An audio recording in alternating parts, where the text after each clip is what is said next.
Say that again, Dick. Here's your judges for today. The beginner, Len Hardy, and Woody Edgley. Len who? Harding.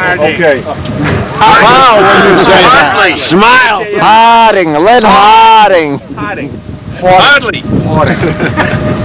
Intermediate, Gift and Dick Woosley. Advanced is Wendy, Dave Midgley, Dave Cook, and I'll do expert. You pay your money to those sources. There's a couple of Check is in the mail. There's a couple of points on rules and flying today in the wind that Dave is going to run us through, and then we'll get started. Okay, number one rule is don't fly. Okay. It's windy conditions today.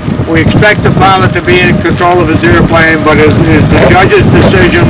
If the wind does take over, like you're rolling in almost to a stop and the airplane lands up, Flips over and gets destroyed. we're not going to blame the pilot. Okay. We'll get these points for it. But the other thing I want to cover, one of the things we're going to make for a change in the rules, and we're going to run it here today, if you object, tough.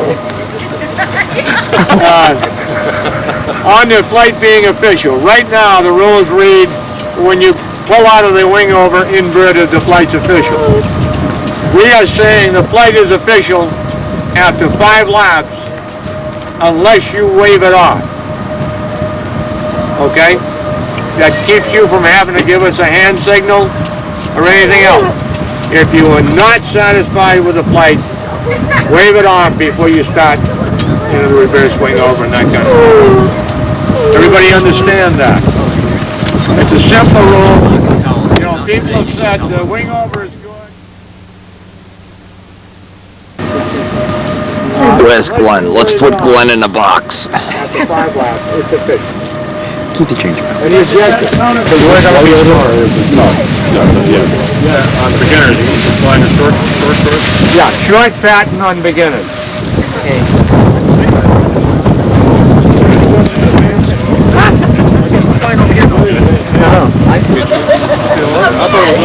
Did you see what when you launched me? I went inverted. Then the plane came at me. I had to back up on each lap to keep the plane flying. Almost crashed. The plane came, you know, the wind was pushing the plane, kept pushing the plane inside the circle. Inverted. You signed up to get it. That's the best inspiration from. He finds shirts like this with, like, this That's could be one of his right. next fighters, you know. That could be, yeah. Look at his shirt. He's on there. I'll tell you. Seafire on there. I think there's a Seafire on there. Now, this is the last time we're going to interview Bill Hummel as a potential father. By next time we see him, it'll be... I'll see you in 18 years. About 22. And you'll be broke paying for college, too. Get used to it. Okay, that's cool. Yeah, this is going to be interesting. They did the ultrasound yesterday. This kid is already 7.5 pounds. So, and he's, look at this thing's going to have a trunk on it when it comes out. Oh. This is going to be one of the, and he says, no, it can't be, don't tell me that. Now, you might be thinking, it's so windy. Look how much coffee they're selling here. Hey, Kyle!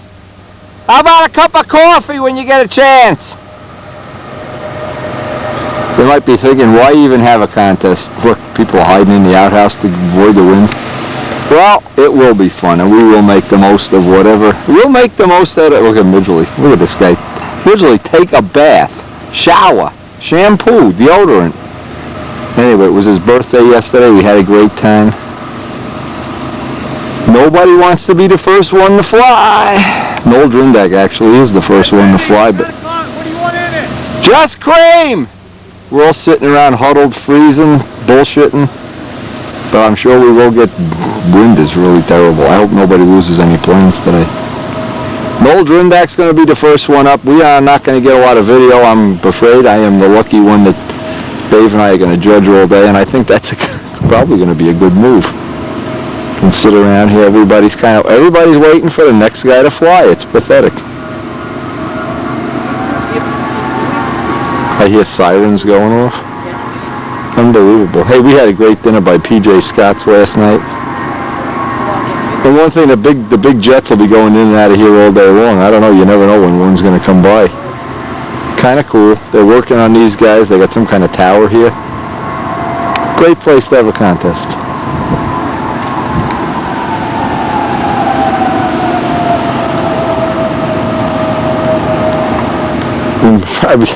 Probably going to be 12 o'clock before somebody gets a flight.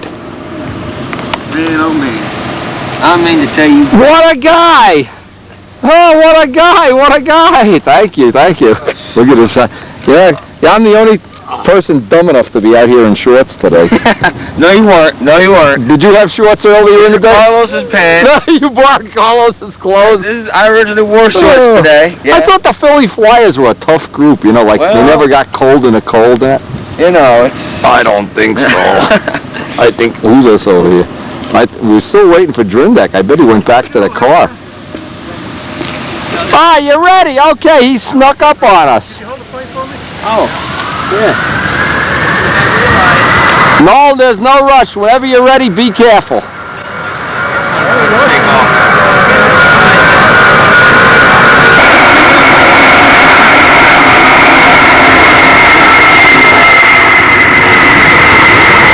First flight of the day at C5A.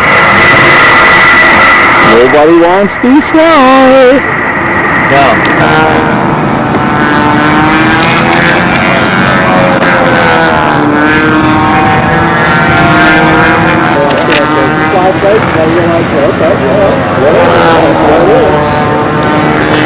Look at the clouds in the sky. Momentarily, we'll be underway here. I'm so impressed. That didn't break bad. That's not too bad. Just like the wind, just let it right down. I kept the lines tight and I backed up a little and it kind of went down slowly. Yeah. Let me see where that spore broke. Let me see where it broke. Couldn't let it. I know, you know, that's about what. Don't damage it any more than It wasn't really made right. The belt crank went through the middle. I fixed it a couple times. Here's a thought. If you have the nut, make another one. Put some carbon fiber right along the top. I'm making another one, but boy, I got it twice as strong. See how big that hole is there? Yeah. See, another thing, you don't need to cut that 1/8 inch out for the belt crank now. You can just run the bolt on the back of the spar. That gives you an extra 1/8 inch of material there. Yeah. Well, that's a good thing to know. Amazing. No damage. That's amazing. Look at that. Just let it down. It was just so gentle. Isn't that incredible? It came down like a helicopter. Jack, you can probably use, if you're going to just build another one, you can use a lot of the same parts. Yeah, I could. Yeah. Well, no, I'm gonna build. I got another kit. You got a kit? Yeah, I got another kit. Forget the kit. No. Build it from scratch. Build it from scratch. Careful your lines here, Jack. That's amazing. That was an amazing. It came down like a helicopter. We were judging and it just came. Well, what do you give me for that landing? I gave you 40. Wow. Well, thank God it was an old way, and I'm going to recover it anyway, so it's really not that much of a loss. No, unfortunately, no.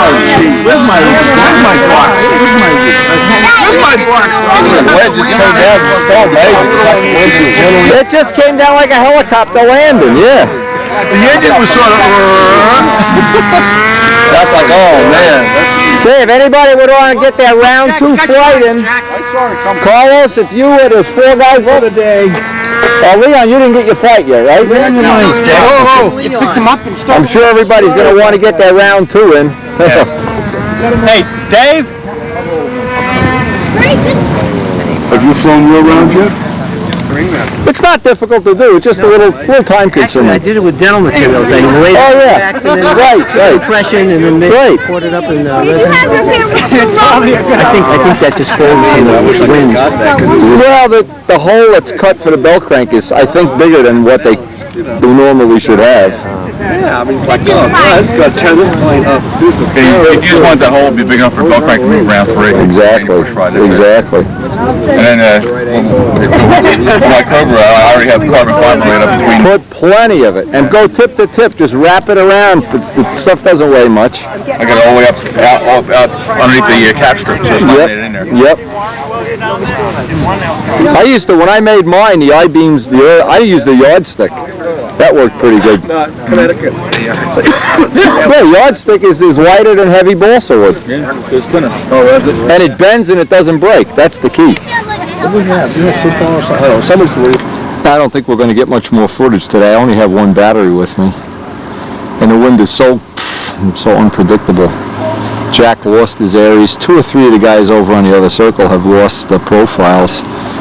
So I think we're just going to bail this one out, and I won't even bother trying to shoot any more footage. And decide this battery is on its way to being dead, so hey, wind, go away. Live to fly another day.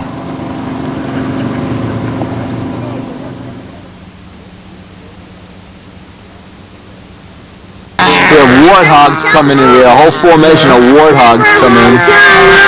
As the contest is ending, we're being surrounded by warthogs. So warthogs are coming in now. Look at this, look at this. So where's the other one? Oh, awesome, awesome.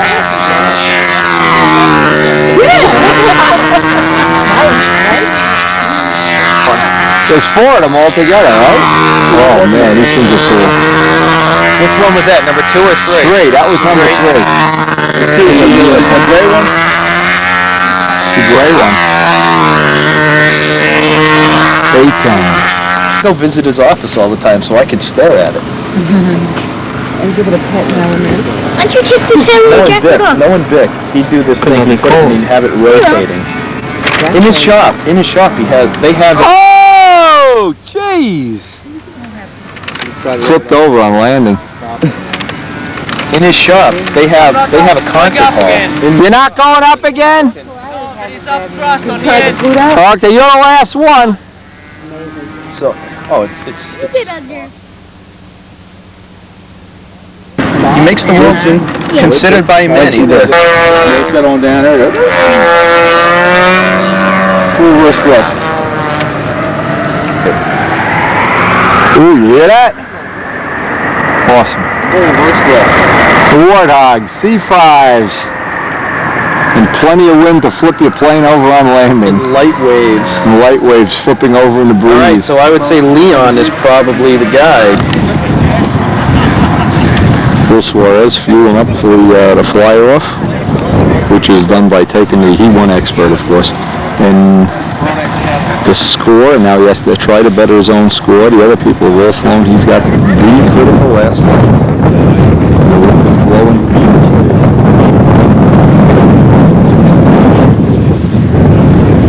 What did you do? Steal my Sterling kit that Brodak gave me? Yeah. Yeah, son of a gun. That's right from Brodak. Yeah, that's great. I'll take it. Put it right in my van. I collect these things. Sure, $150. It's yours. Great. I love it. You should build that too. Gonna. Actually, they're good flying plane. You just got to. Some of the wood is really tight. You know, you got to get some decent wood.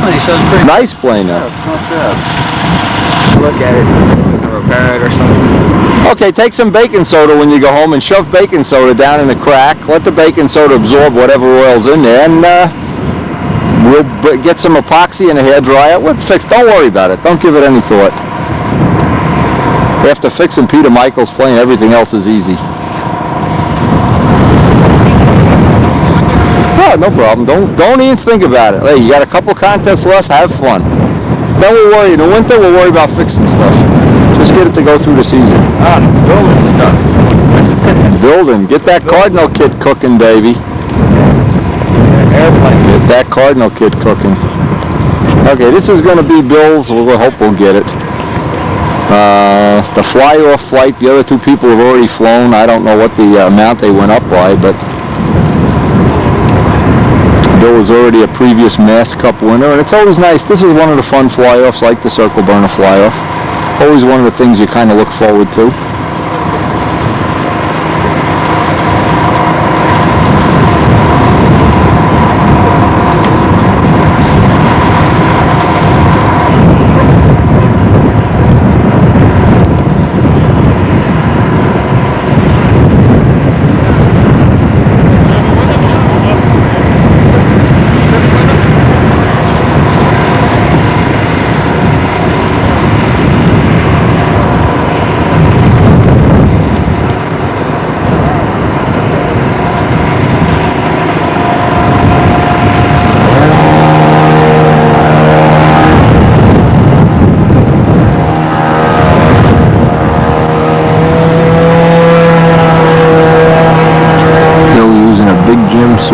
60 Bowie prop, modified pattern rester.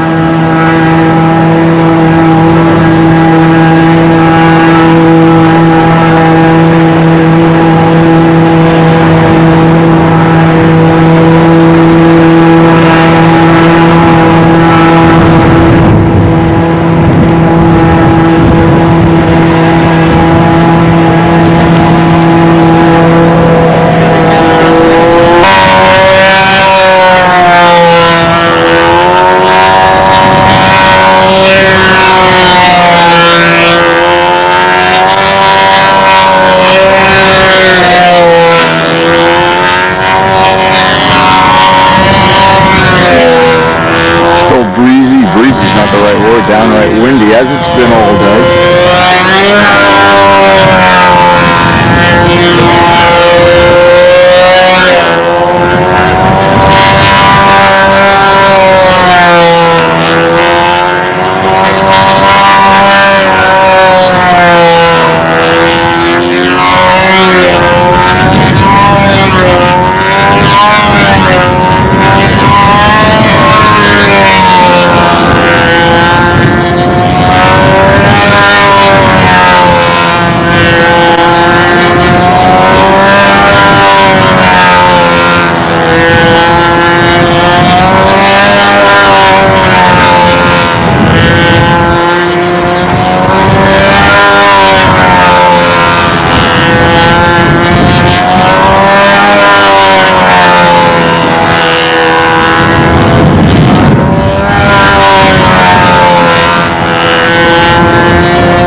Should do well.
to go, Bill.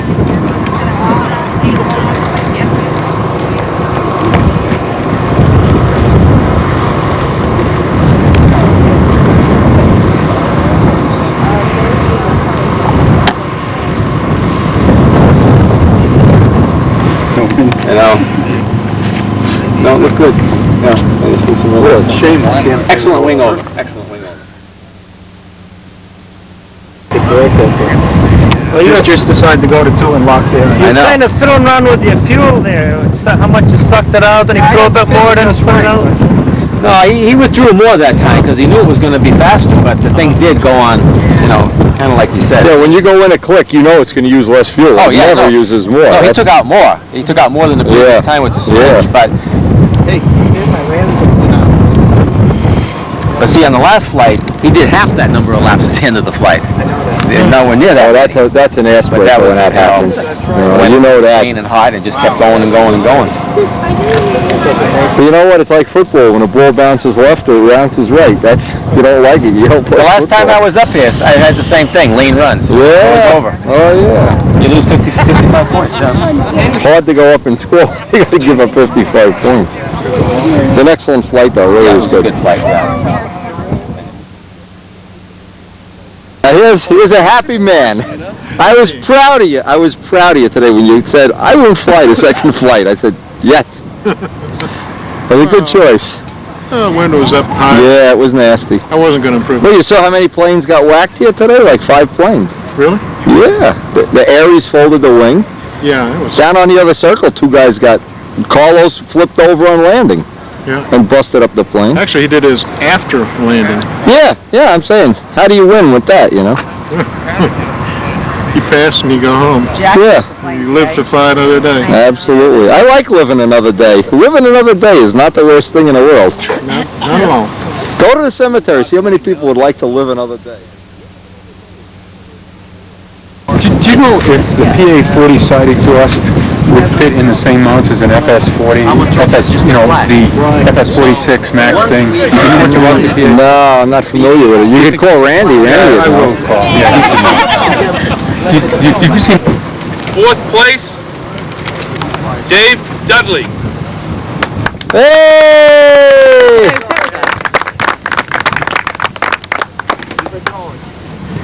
3rd place, Jim Sumner. Hey! Somebody was saved an airplane today. 2nd place, Robert Hills. Whoa! Hey, nice shirt. Look at his shirt. Nice haircut. Yeah, where do you get those haircuts? 1st place, David Chang. Hey! Show me the money! Yeah, let's have to pick this here. Move him up. Hey! Fake smile. Here, we're only listed in 2 places here for some reason. I think he's peeing on my foot. Look at this guy. He's peeing on my foot. What's going on here? 2nd place, Error here. Using here is clock here. Look at this. Look at this. What respect I get. Jake, I hope you've already emptied your bladder here. Get the hell out of here. I hate I dogs. think it's Gary. Myers. Hey! Gary, hold the wing. Front up stage time.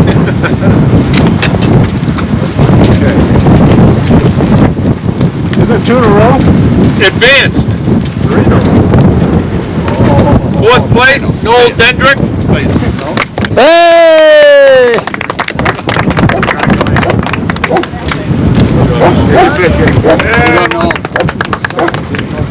3rd place, John Duncan. Hey!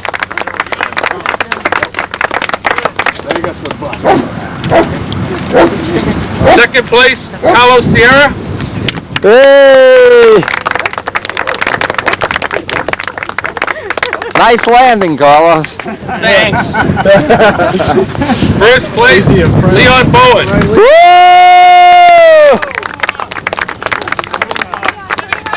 Go, Leon! Hey, get the hell out of here. Stop that. You're in trouble, Jake. You get it there? Get him out. Train the dog to bite bowling. No, he's going after that other. Fourth place, Bill Hummel. Hey! Third place, Waldo Cargill. Hey! Feels good not to judge, right? Second place, some guy named Wendy. Boo! Take a picture of me. Thank you. Thank you. Around, Wendy. Flip it around. First place, Hold on, take care. Bill Suarez. Hey! Speech! Now we have an award here that's a Concours Award. I think this has something to do like a beauty contest or something like that for the most beautiful plane on the field. And this award goes to John Duncan. Whoa! Woo! This one for a year. But bring it back. Congratulations. Good, Joe. Hey! Photo! Whoa! Photo op! And you gotta pay to engrave it, John. Now, the person that gets this next award is going to fill this thing with champagne, and then we all drink from it. You can drink from it. I know what my wife put in it for a year. And he's gotta polish it too. This is for the people that placed first, and then flew against themselves to increase their score. And the winner of this award, by increasing his score by about 6%, is this, I think, again it's Gary, I think. Gary Byers. Whoa! Give him the Gorhams! And we weren't kidding about the champagne. That wraps it up. You want to get a picture? Yeah, we'd like a picture. Photo op! Take the bubble out. It's going to look like that when it comes back. That's right! Well, you get an ass whipping. Again? You get to pay for the banquet. Listen, I've been to Louisiana. Did you like it? I knew those guys in the motel. I thought you were one of them. Thanks, folks. Thank you. Thank you! Hey!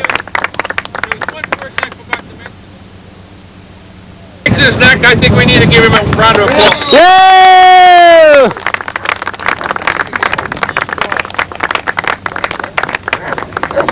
Way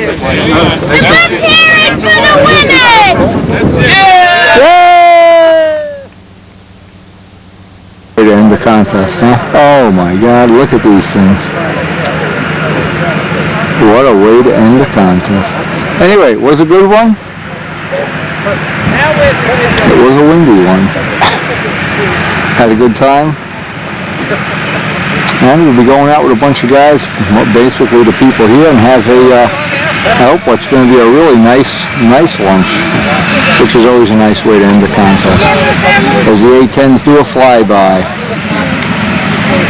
Where is the Spitfire when we need one?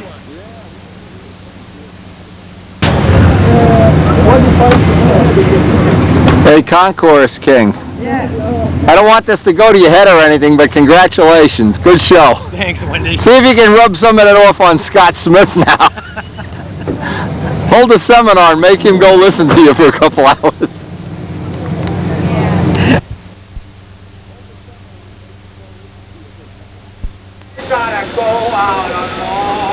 Now this is one of my favorite days in all of modeling. Fall is coming.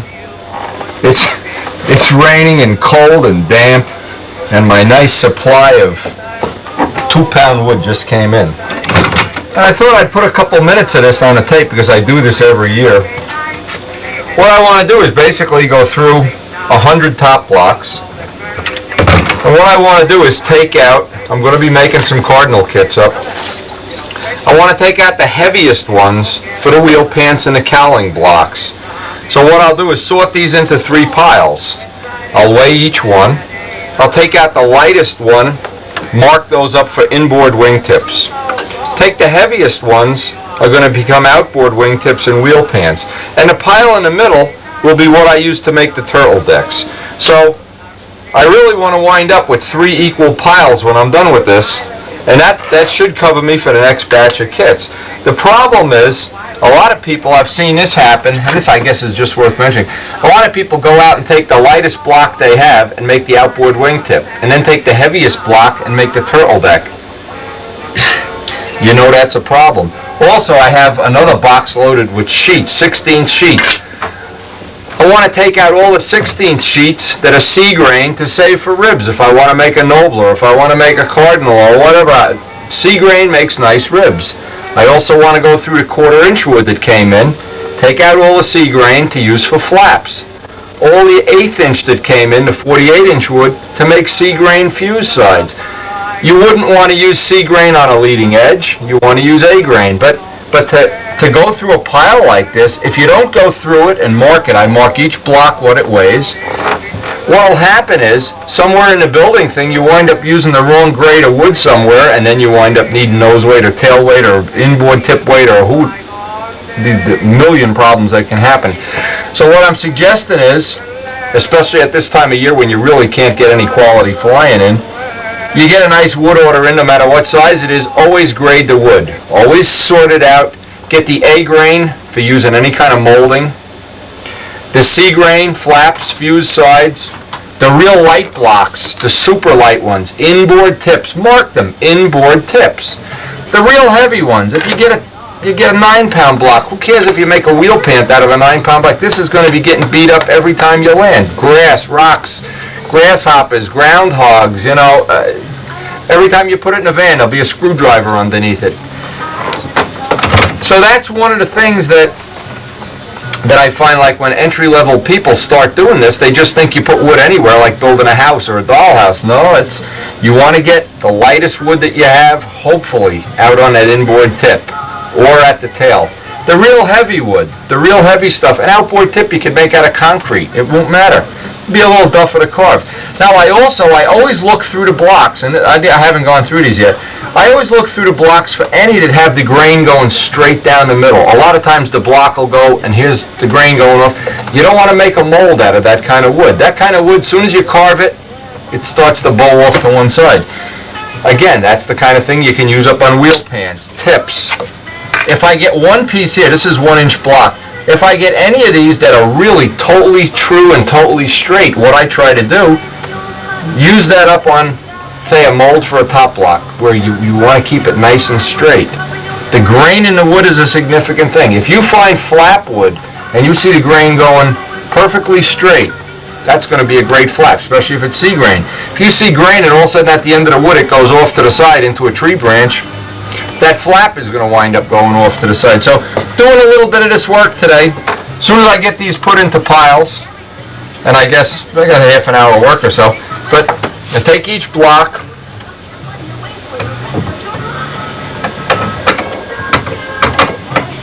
needless to say, I don't even want to say where my digital grain scale wound up. One of my friends that doesn't return things the day he borrows them. See, now here's the deal. You loan somebody the digital scale, and the day I need it, it's not here. Okay, anyway.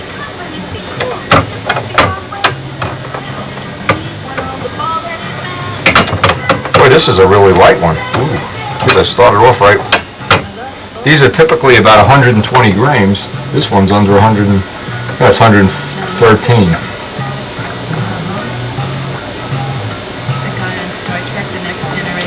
But once I get them all done, I won't do this on camera. Once I get these all piled into piles, that I can get my templates out and start cutting wingtips up, start cutting wheel pants out. But in effect, then, the Cardinal kits should have a little bit better than we just went to the pile and start cutting up parts and everything. You're one little step ahead of it, and that's why I think most of the Cardinal kits that have been built, they're just a little bit better than the ones that the wood just comes off the shelf. No, I'm just looking here. This is the lightest one I've got out of the whole pile so far. This one, this is like 112. 102. When you get a block that's down around a 1-inch block that's down around 100 grams, you might even want to pirate this one out and save that for your next, super bottom block or super top block or whatever. Now you could take one out of the same pile, and look what happens. This one, I don't even want to guess what it is. This one, the last one I weighed, and keep in mind, these came from wood that was specifically hand-picked and ordered to be 4 to 6 pound wood. This one is, first one was 102 grams. This one is 170, going to be 180 probably. 180. Well, an 180 gram, this is definitely an outboard wingtip. Yeah, just by going through this, if you didn't do this and you wound up using this on an inboard wingtip, my God, you just throw in and double that weight. You need to double that amount of tip weight out in the outboard wingtip. You put 1/4 of an ounce here, 1/4 of an ounce there, and you're back to nothing.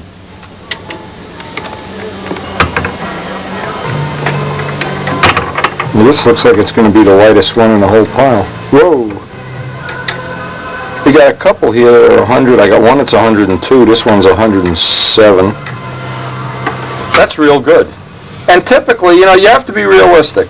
When you order 4 to 6 pound wood, you're going to get a whole lot that's 5 pound, very little that's 4 pound, and you're going to get probably a mountain or half about that's in the 6 to 7, maybe even to 8 pound range.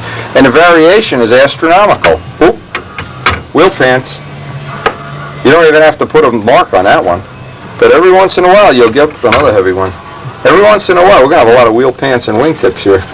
Every once in a while, you'll find one that's, let's see how bad that other one was really good.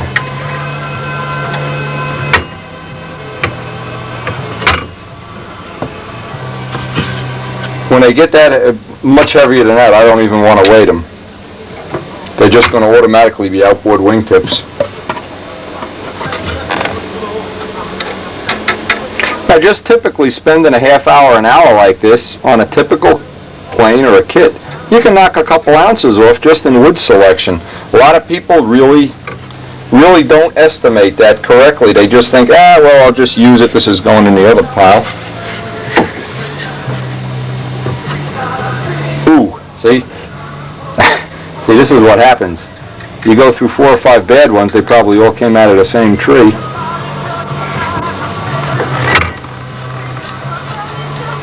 But you sure don't want to use them up in the wrong part of the plane. Now, this one's just a little bit. This is 130. But if out of 100 blocks you can get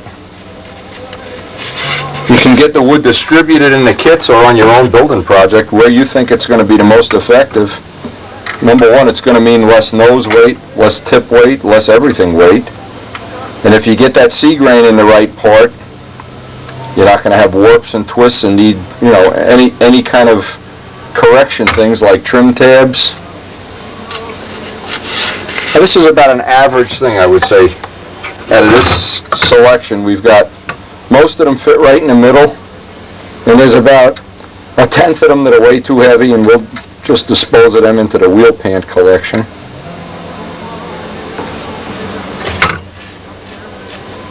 And I'd say the great majority of them are around 5 pound wood, and that's fine. Now you can see what, out of 100, we wound up with 2 that are in just around 100 grams. We wound up with 1, 2, 3, 5, with 6 that are really, I would consider these to be the prime ones. Actually, these that are really punky super light, if you make a top block out of this, it just becomes just a sponge really for dope. These are the prime beef. These are the ones that are going to make our inboard wingtips. We got a bunch that are really nice. They're just a little on the heavy side, 10 grams heavier. And another pile that, well, most of these are going to wind up as wheel pants or outboard wingtips. So the time is well spent.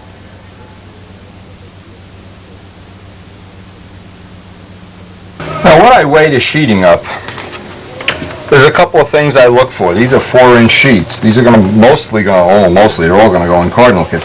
What I try to do is I try to find the A-grain ones. These are the ones that bend real nice. And I want to make sure I put enough of those in each kit that you can do the leading and trailing edges. I'd like to have the trim. Now, see, there's a beautiful sea grain one. Let me show this up close. Not sure everybody understands this. This is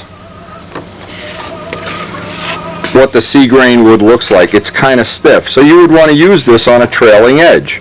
So I want to make sure that each kit that goes out has 4 sheets of this, because this is basically going to get used on a trailing edge. I want to make sure each kit also has 4 pieces of A grain. Now, if I was going to make a Nobler replica kit like I did on the original Nobler video, I'd want to use the sea grain for ribs, but I wouldn't want to use sea grain around the leading edge. You're almost guaranteed going to make a pretzel out of it. So going through the sheet. Now there's a beautiful sea grain piece. What a pity it would be to use this up on a leading edge. So I sorted out, number one thing, and I don't care about the weight right now. I want to make sure, I got to go through 200 sheets here, so it's a little bit of a pain. A grain in one pile, C grain in the other pile, and I want to make sure I get the right. Here's another C now. A lot of times you go through a pile of wood and there'll be C grain, the whole piece will be C grain. What it is, they're cutting up a block. This is not like that. These are random. And I have to tell you, the last order of wood that I got from Sig was just astronomically good.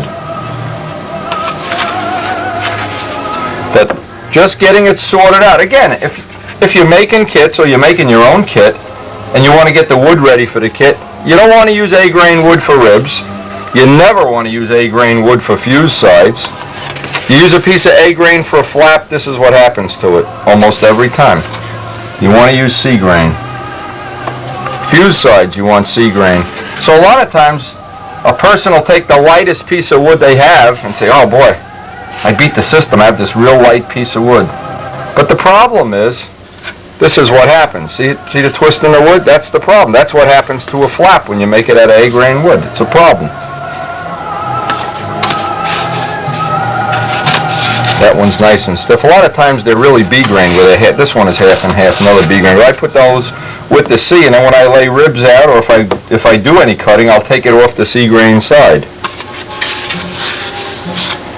And this is the kind of stuff it really pays to do. This is, you spend an hour or two, and you don't realize you're saving an ounce or two on the construction of the plane. Not only that, but the plane will be better. If it's nice and straight and true, you won't need 10,000 practice flights to make a wing over pull out. Now it looks like we're going to have, just making a little gut reaction here, we're going to have a bigger pile of A than C, which is perfectly okay, because in a kit we really only need 4 pieces of C in each kit.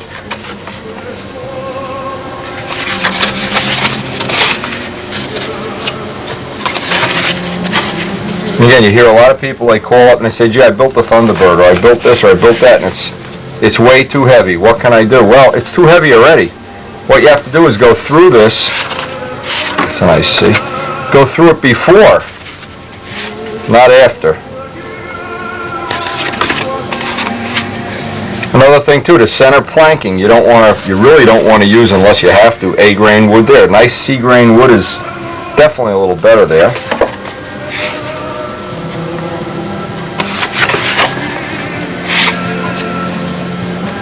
Again, I won't belabor this point, but just to make sure you understand that at this time of year, you really can't do a lot of flying. At least around here, you can't do a lot.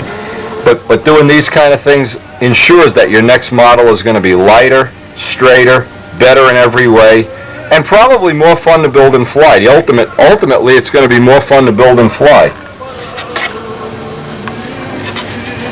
I've come across in this pile of wood, and this is really super light wood, but you have this wood that has these black spots. There's several people call them wind checks, or where the tree was laying on the ground and it got rotted or wind soaked or something. I can tell you right now, one thing, put this inside the airplane where there'll be no finish on it. There's no reason not to use the wood, but if you put this in the leading edge, what tends to happen, this stain can bleed through the finish. It can also give you a very uneven covering. So I like to take, if I have any of this wood, make sure to use it up on parts that go inside the airplane. And boy, that's a tip worth its weight in gold. And when you come across pieces like this, this is what I call just the ultimate sea grain. It really has that robin's egg look, that pebble look. This wood, even though it's super light, is really nice and stiff. And I would want to save, if I was doing this on my own plane, I would want to save this basically for ribs. Cap strips is another thing that's nice if you can use sea grain, or the center planking of the wing. 3 places that you really can make good use of this kind of wood.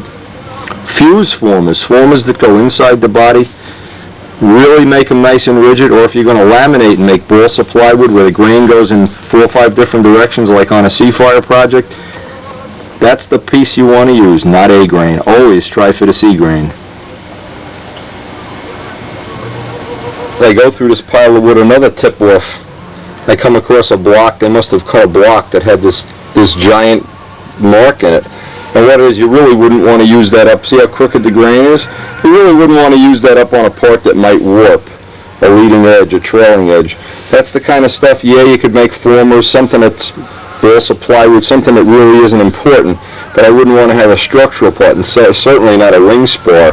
When you see a dark spot like that going through the wood, just use that for something else. Here's another problem. You don't want to use this piece of wood. See where the knot is in the wood? You wouldn't want to have this on your leading edge or on a fuse side or somewhere where you're going to, possibly when you put it out in the sun, this is going to come through or it's going to be difficult to fill. So again, this is wood that very, very often you can use up on the inside of a plane, formers, or something that you're not really going to see. Now you can see this piece, even though this is a beautiful sea grain piece. Look at how the grain goes in this. So maybe you want to use this up on making smaller parts. You wouldn't want to use this on a big structural part that might bend or bow. And this is just looking at the wood, grading it out, and getting an idea of what is a typical thing to use that wood for, not just grabbing a piece out of the bin and saying, okay, let's go make a tail. You certainly, for instance, would not want to sheet a tail with this, and make a geodetic tail and use this for sheeting. Now while we're talking about wood, and it's this time of year that I always get phone calls from people who would like to know the answer. Well, here is the answer. Let's pretend, just for the sake of argument, you're making a foam wing plane. Since we have this giant, tremendous amount of wood here, some of the thoughts you can do. Now one of the things you can do, usually you need 3 skins when you join the skins. Make a couple of tips, do's and don'ts. You always want to line up all the joints with the leading edge, not with the trailing edge. You want all the joints. Typically that would be 3. Maybe on a big PM wing, say you'd have a 4th one. But the joints should all be parallel to the leading edge. Tip number 1, worth its weight in gold. This is something that I've done in the past. If you want to go that extra little step, you can make your plane even a little bit better. You can make your wing skins that this piece is sea grain, this piece is sea grain, this piece is sea grain. And a leading edge piece is definitely A grain. Do not use C grain on the leading edge. Now if you make your skins up, and you should mark them if you're going to do that, we did this many times, what will happen is you'll have a skin that'll be real easy to bend up in the front. It'll bend real nice, and then it'll be very rigid in that back part. Very rigid in the back and have a nice flex up in the front. So you can gain, there's a little bit of a gain to have here, just a little bit of a gain, that if you're trying to make this next ship, and we're always trying to make the next ship better than the one before, this is a tip, weighing the wood, grading it, getting it in piles. This is something that's definitely worth doing if you're doing a foam wing. Let's pretend you're going to build a wing from plans. Forget the foam wing, you want to use a built-up wing.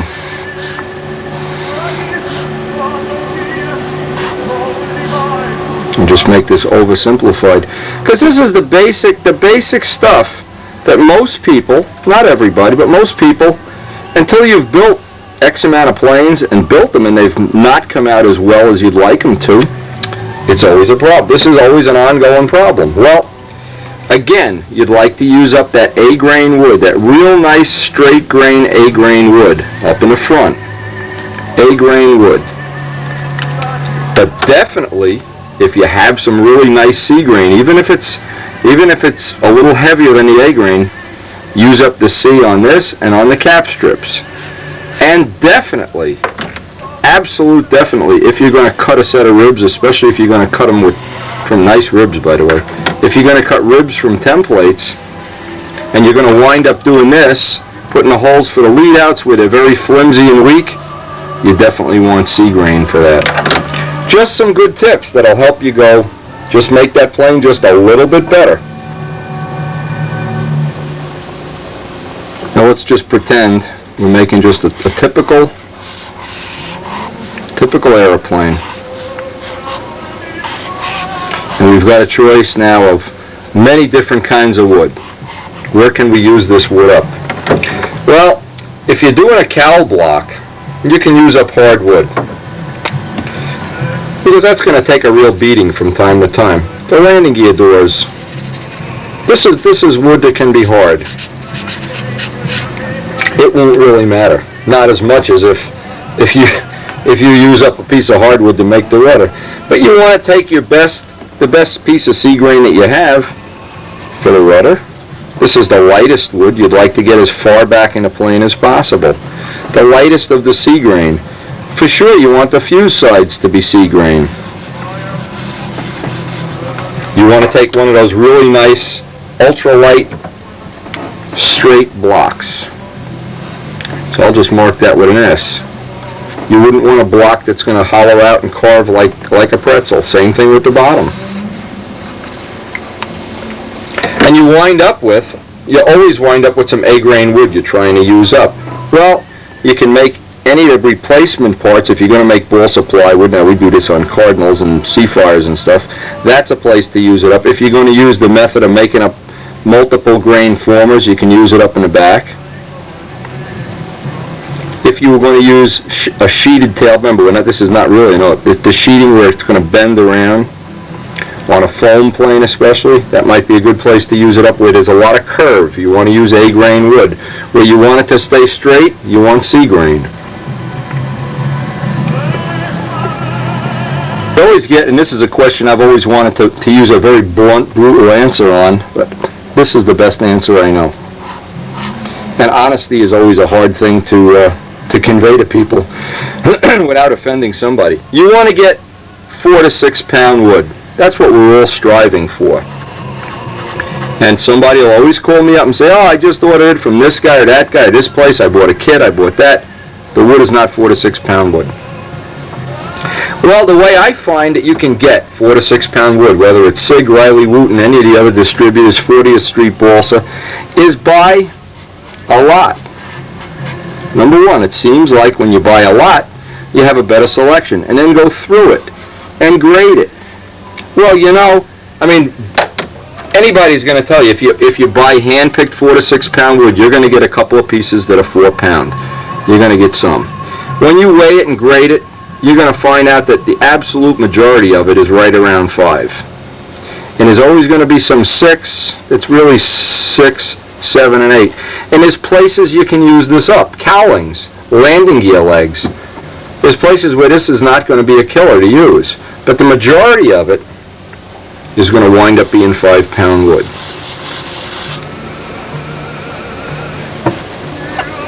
So let's make up a scenario. You order 100 sheets of wood from a distributor, and you weigh them out, and you wind up with 25 that are excellent.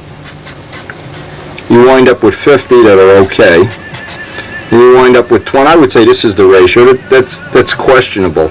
One of the choices you have is, and you can do this, I have a lot of friends that fly RC. And what I basically do is just give them this wood, because I'm probably not going to use this up. And it's not objectionable to do this to me, because now what it really means is if the price of this piece of wood, let's say, was $1, in effect now I've paid a little bit more. I've paid $1.25 for that piece of wood. But if I build a plane with this piece of wood, I'm going to sink $100 into a plane that's not going to be as light as it could be, or as strong, or as good. So I'd like to have less wood, pay more for it, and have prime beef. And then if all else fails, I can use up the 6 pound wood, maybe a few pieces that are a little too heavy. But paying more for less wood is a very good way of getting that light wood that you can't seem to normally get. And there's times I've gotten I usually get 100 at a time. 100 top blocks, and maybe only 10 are good. Well, then you always have the choice of sending it back. But I would say this is a ratio that the majority, when you order hand-picked wood from any of the places, this is the ratio that usually, that at least in my experience, that's what I usually wind up getting. And to me, that's certainly acceptable. I'd rather pay a little more for the wood. Always pay for hand-picked wood. Always pay the premium. Then you eliminate a lot. You're definitely going to get more up in the category of wood that you want to use.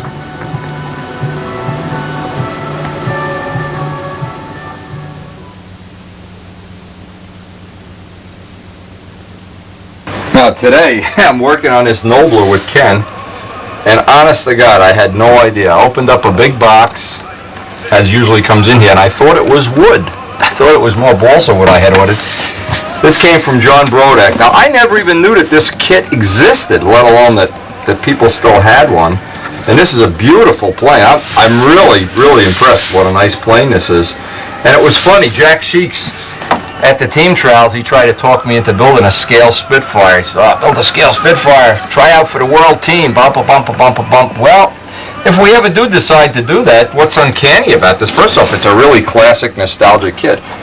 64-inch span, that's just about the right size that I would think is perfect. It has the gun blisters, the cannons. I mean, this is... it doesn't get any better than this.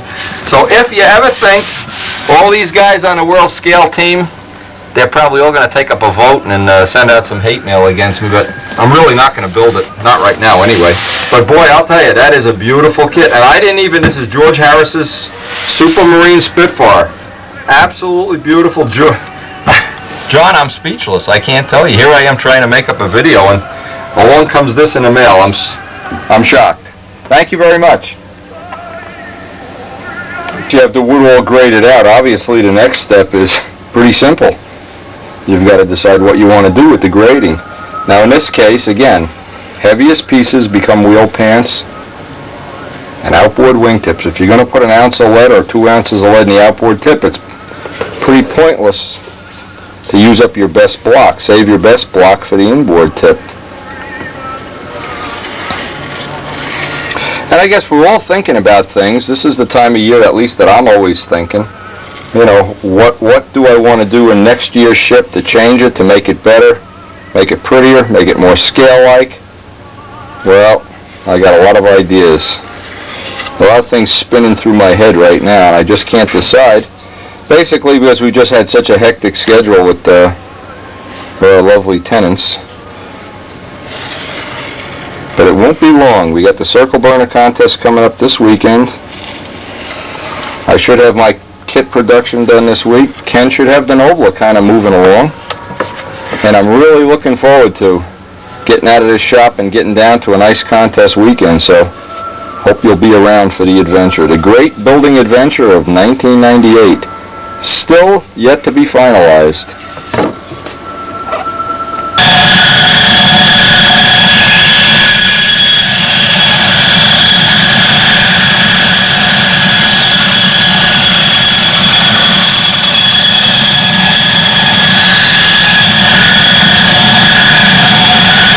So what I do is I rough cut everything out, then final cut it, and then of course the last thing, sand it on a belt sander.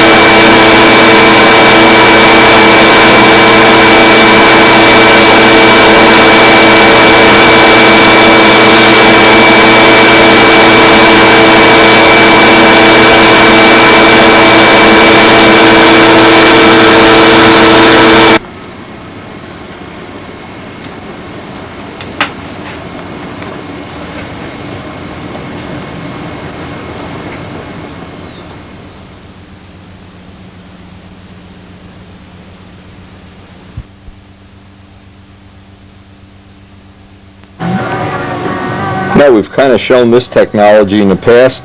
We're working on a Brodak Nobler at the same time that we're doing what's going to be the end of the Seafire videos. We're pretty much ready to pick that series up with the 98 plane.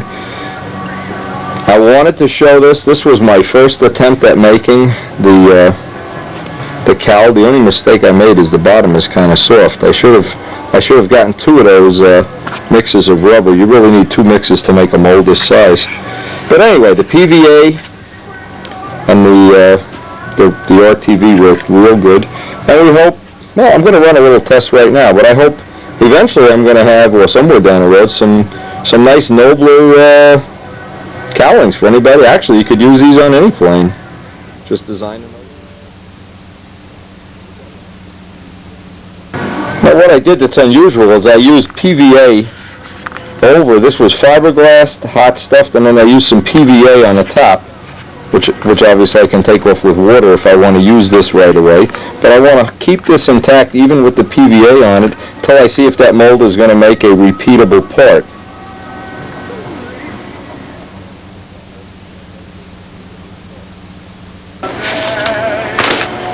Now this mold, this is going to be the test for this mold. I cleaned up all the edges as best I could.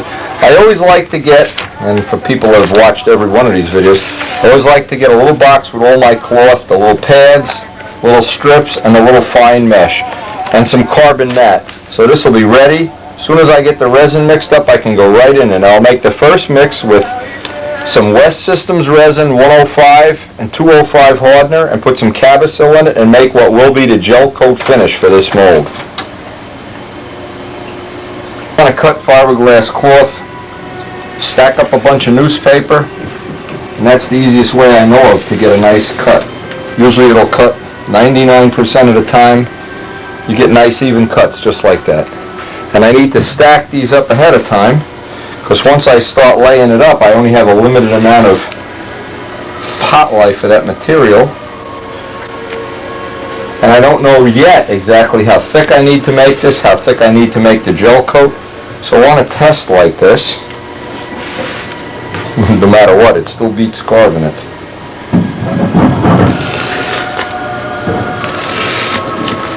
Anyway, best thing, always a brand new razor. Just cut right over newspaper, no problem. Now it's funny, Karen just yelled down at me. I was going to watch the Yankee game tonight. Yankees are in the playoffs. Needless to say, they were behind 6-2. So I figured I'd come back down the shop and do some work on this mold. And what happens? They just won the game. I'm missing a great Yankee game making this mold up. Now I also want to make just a nice selection of little sizes, little postage stamp pieces. Again, so that all the stuff is cut before you lay the resin in the mold for the first time. Now step 1 is I mixed up the resin. I mixed up 2 ounces, put in plenty of Cabosil so that it has about the consistency of Bondo. And this is what I'm going to use to make my gel coat layer. I'll lay in the cloth. And by the way, this, I don't know that anybody's ever made a Nobler cowling before. Maybe they have. Maybe I'll find out they've been commercially available for 10 years already. I don't know. The first thing is with any rubber mold, painting a nice coat of this. This becomes the gel coat layer that you see. If you don't put any Cabosil in there, it's all going to run to the bottom and you'll just have a pool in the bottom eventually. It's getting that consistency just about right that's important. Now we hope John Brodak is going to sell these. We hope if we can get the right tooling, we'll have these for an accessory item. Anybody buys a Nobler kit or just makes one from plans, really. We're hoping this is going to be a good item. I was real happy to see, and this is absolutely true, every single person that's tried I have not had one exception yet that has tried that method that I outlined in Stunt News and put on the videos of making a fiberglass cowl. There's Avanti cowlings, stiletto cowlings. I'm glad everybody that's tried it has pretty much been able to figure out how to do it, and it's made me a couple of nice new friendships. People that have worked with RTV before and can, you know, somewhere down the road maybe even help me out here a little bit. So that's part of the fun. I guess that is, not part of that is the fun.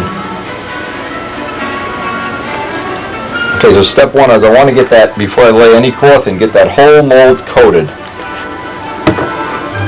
I get the first piece of cloth in there and I'm just patting it down till it conforms to the shape. I'm going to try the first one to be 3 layers here. See how that works?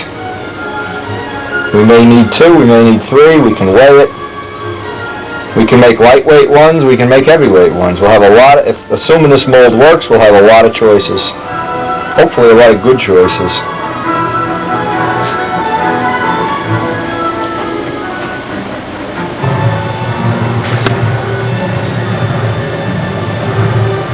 See, any hand layup operation, no matter what shape you're making, you want to try to figure out in a test like this just about how you want your material to lay in there, and then cut the pieces ahead of time. If you were taking a scissor right now and cutting each piece, guaranteed the material will be kicking off.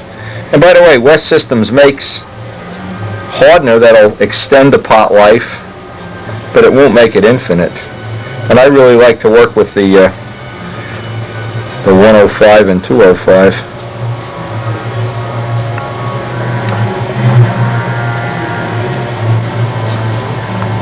Again, if you master this little technique, but there's just an endless amount of possibilities. In fact, my stepson has been dying to make a guitar, make a plug, make a mold for his own guitar. He's into music. Don't be surprised if you'll see that over the winter too. Guitars by Wendy, can you imagine? This is why I cut all these small pieces. You need to have a little bit of an overlap on each piece.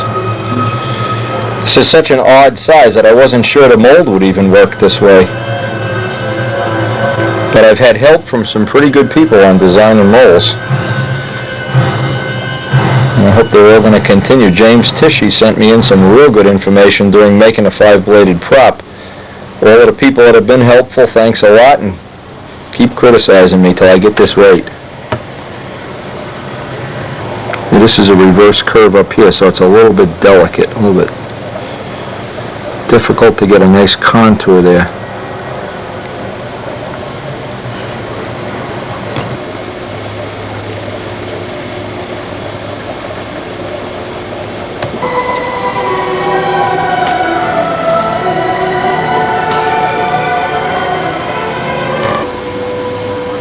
So getting and keeping some pressure on the corners here is the hardest part before this starts to kick off. And there's our first prototype ready to put away. Let's see how it... Now whenever you have a mold like this, you want to try to peel it away from the 90-degree angles, little by little by little. It's always a temptation to just get a pair of pliers and pull it out. Work it loose in all the corners, little by little. Now you can see I left the bottom of this nice and soft, thin, so I could kind of pull this right out. This will be our, actually this will be our #1 prototype test.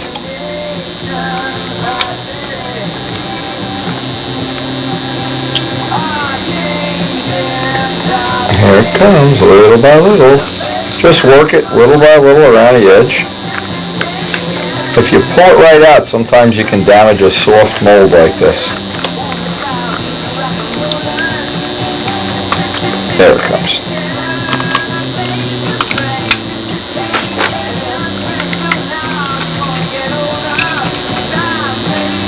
Now what I'm going to have to do is get a Dremel tool and see, I can actually see the parting line. I can see an exact line where this comes out of the mold. I can see if I need to make it a little bit thicker, a little bit thinner. It looks pretty close right now though. Of course, while I'm doing this, I can do this off camera. I want to lay another one up and get another one drying in here.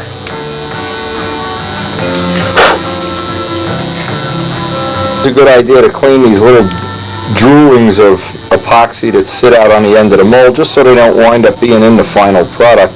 If I was to leave that in there, I'd have a little glitch in there. So it looks like so far we've had real good luck with this.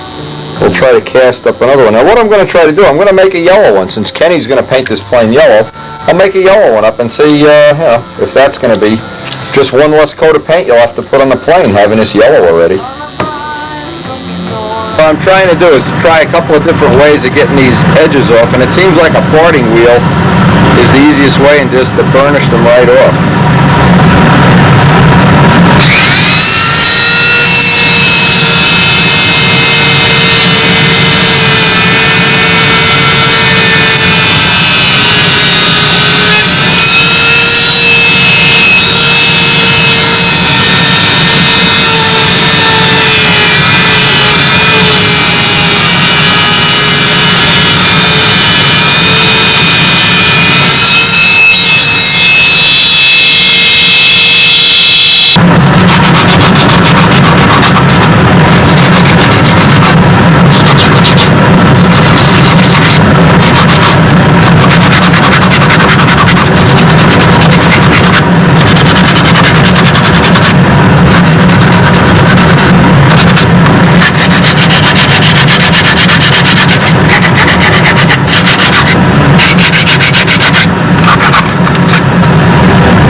the next part of the test thing I did, I laid one up in yellow just to see if, just in case Ken decides he's going to paint this plane yellow. I know he already has yellow gel tissue.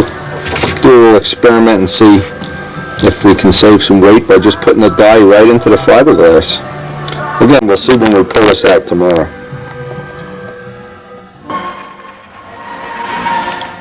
Now, needless to say, to me, it's just the ultimate compliment, and of course to Joe Adamusco too, that this is a Leroy Black. This is the second Spitfire he's made, and he's already started a Seafire. And I would just count that as just the ultimate compliment.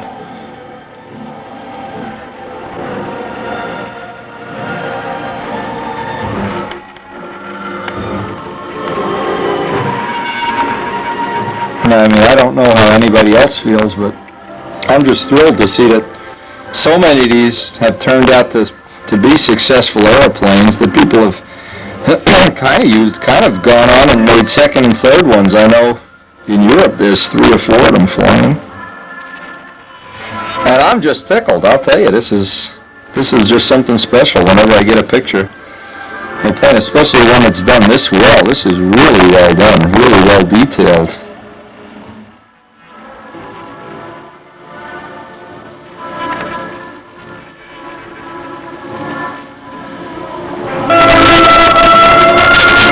As if one wasn't enough. I mean, just having 2 of these, I know how this feels to have 2 of these sitting up in a rack at any given time. It's really nice. Anyway, Leroy, thanks for the pictures.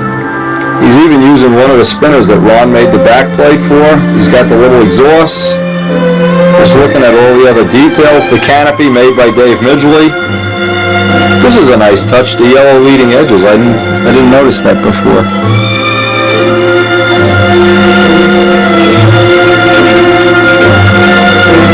Anyway, it's the day before the Circle Burner contest, the old-time stunt part of the contest. I don't know what the weather's like. It's raining out there now.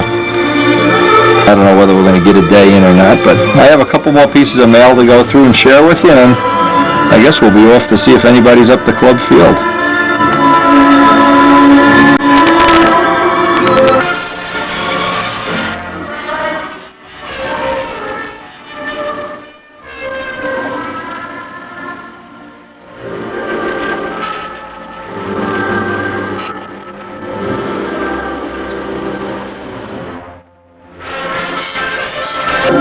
Okay, got some more pictures. I don't know if Chuck sent me several sets of pictures. These look like a replication of the first set, but anyway, I'll run them by real quick. Chuck Holzappel's twin, really an exciting accomplishment. Really, I mean, this is a fun to fly plane. You better have your Wheaties the day you fly this plane.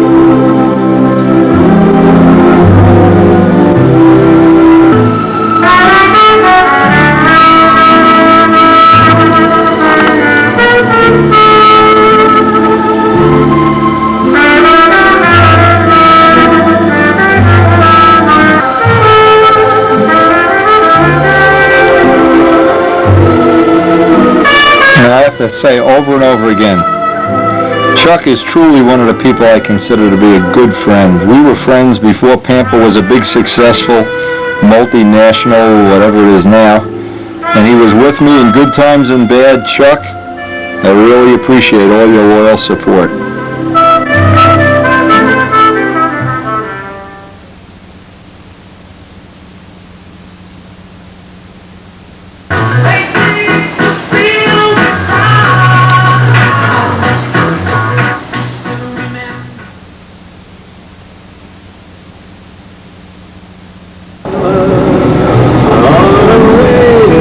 This is probably the last weekend of the year that we're going to see some flowers. Everything's starting to die off, and it's a great day. It really looks nice. We're going to go up to the club field.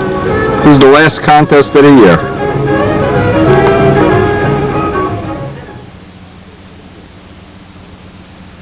And boy, the tree-lined streets of Rutherford, you can see the leaves are already starting to change, and I'm sure up the field the leaves are already starting to fall. Now for flying, this just happens to be my favorite time of year. It's cool, you can wear a flannel shirt, you don't get all sweaty, air is usually stable, and it's nice and cool. We'll see who's up the club field.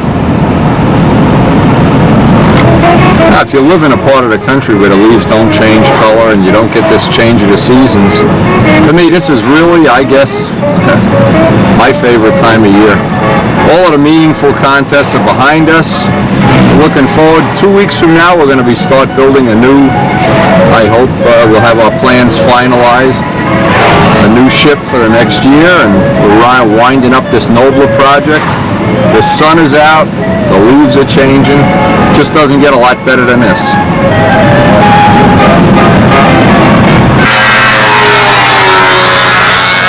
Now it looks like we got at least a decent day going. Don't know how the air is yet. Decent. One of the things I want to do, I want to take my box of stuff here, and I've shown on the video many times, getting this stuff organized. I can do some prop testing today, and actually one of the things I want to try is that Randy Hall cloth. I guess this is the part of the hobby I like the best, having all these parts out here, pretending you're Mr. Goodwrench or Dale Earnhardt or something. Oh, Kajeski's out here. Anyway, getting all the stuff ready for a day of testing. You have nothing to lose, everything to gain. Even if you don't get any good flights, it doesn't matter.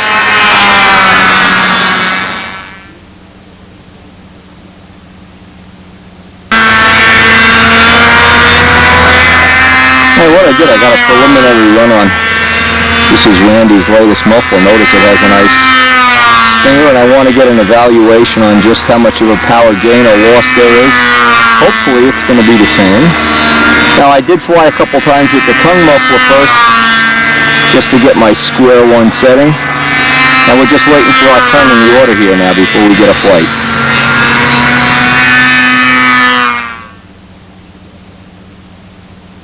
Here, she may be. Well, yeah, you know, many people have asked me about you personally, like, what do you do for a hobby? Now, let's see, he's got copper wire and a piece of, what is that, basketball shoelace, or what the hell is this thing? I'm making fishing lures. Jeez, there's no fish would bite on that, believe me. And an arrow shift? I've been having trouble with my bladder lately, so I replace it every week. That's awful complicated. Riley Wooten never had to go through this, did he? I don't know. I think he did. Any of the guys from he was the golden age of modeling? He was bred on baby pacifiers. You know, I used to love when one of those blew up in their face. Everybody be walking around like a fuel-soaked dog. What a hot day. Wasn't that a shame? What a pity. Yeah. Oh, God. Sympathy, huh? Is this going to break one more turn? Well, if it does, that's all right. If it does, you're not getting into the Hall of Fame. That's all there is to the Hall of Bladders. That's finished. Oh, man. A man-sized bladder. Yeah, you know, you're holding up the professionals of the industry here, like Tom, the I don't eat a lot of Nathan's hot dogs. You guys are too happy to be flying seriously. Oh, man. You got to get this is definitely high-tech stuff. Right. Well, here it is, Wendy. That is about a 1960. This is for Randy Hallcroft. I tell him, put nothing but 632 pressure fittings. What does he put in? 440. What? That's a Vico from about 1960. Well, an aluminum, too. That's how long it's been in my... well, I can see right through it. In my selection. I can read your T-shirt through it. Nathan's hot dogs, and I eat enough. Oh, man. Larry, this is too high-tech for me. It is about 1960 for that thing. Well, will you make me one for my Brodak Nobler kit? Will you make me one of these bladders so I can get it in and out? By the time you came around, that's the tank you should use. And one of those combat specials. That is no fun to be with, is he, Mike? Where's your plane, Mike? What the hell are you doing here? Oh, just hanging out. Come on, get the plane over here. All right. Tell him the doctor told Holcroft, I got you. I did find a 440 pressure fitting. I don't have to take it all apart. Oh, man. Randy, I love you, but 440. 632 is the magic formula here.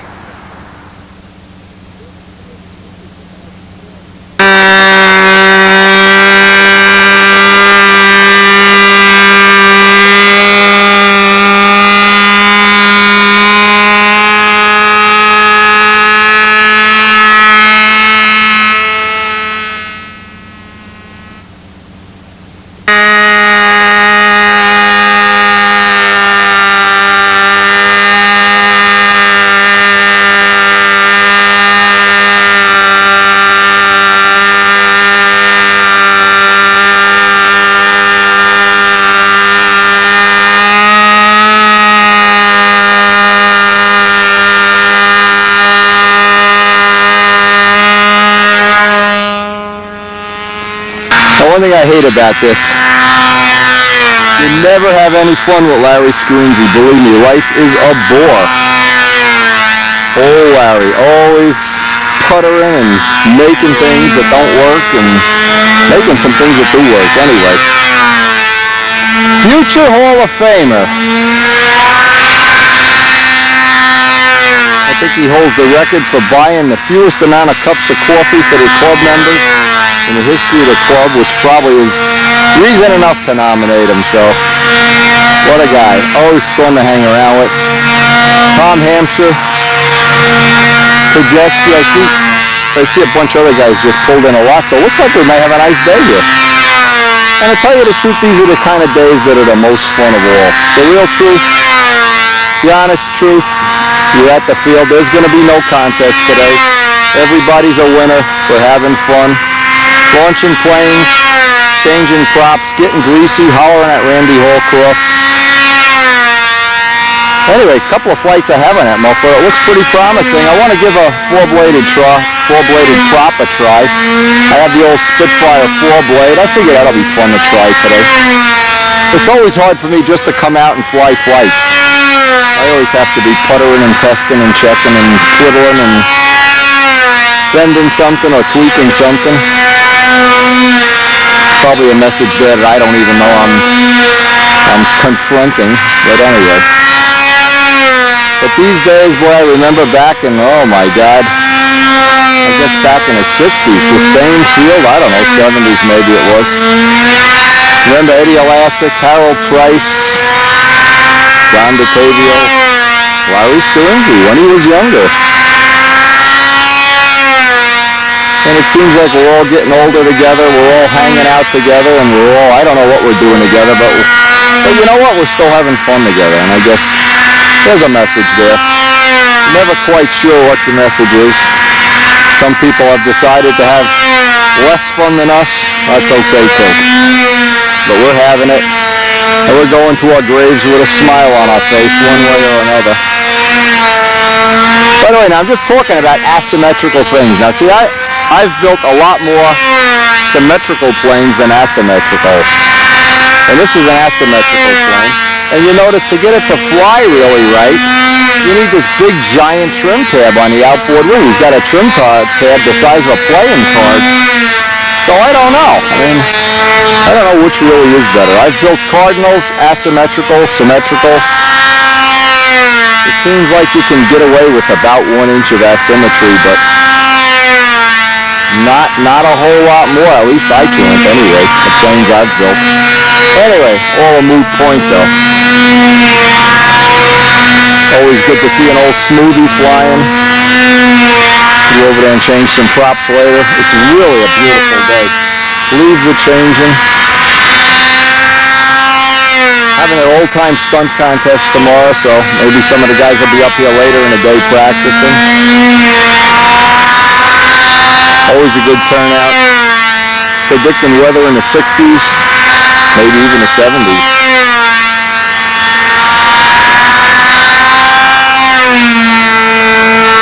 So we will have a good day, one way or another. And we're still, as we're doing this video, we're busy working on that Nobler video for John Brodak. That seems to be coming along real nice. The fiberglass cowls are working out well. And we hope before the weather gets snowy and cold and freezing, we'll be out here with our Brodak Nobler and get some tests flying.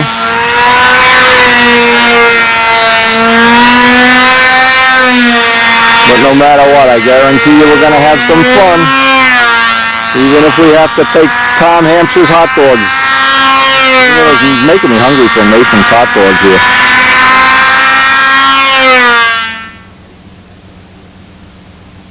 The combination I want to try is this is the original Spitfire prop and Randy's muffler with a 440 pressure fitting, by the way. Tom Hampshire had one, thank you very much.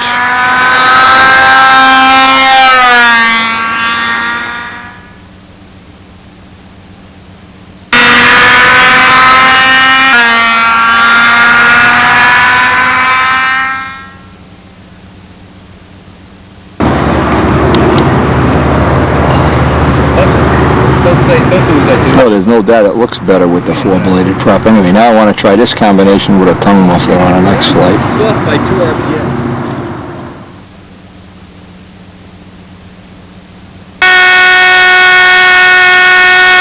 Look at that Monaco whistle. 25,000 RPM. 26. 24. Coming off the ground at 25,000. Larry Scurinzi. Get it up there. Come on, Larry. There we go.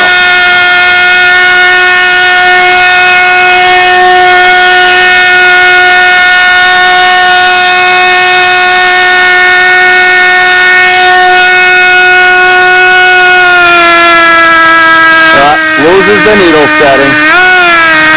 Loses it again. Larry. No, I should. Are you sure you're the right Larry Scurinzi or the Larry Scurinzi? There's not two of you that look alike? The guy I know knows how to set a needle valve. I shut it off. It's got to go off a little wet, but you know. Tom, is this true or is he lying? He's lying. Not telling the truth. He's the nation's leading field hog. Did you know that? The nation's leading bladder emptier. I don't think Brodak's going to be impressed when he sees this tape, Larry. He's going to withdraw his nomination. I did that on purpose.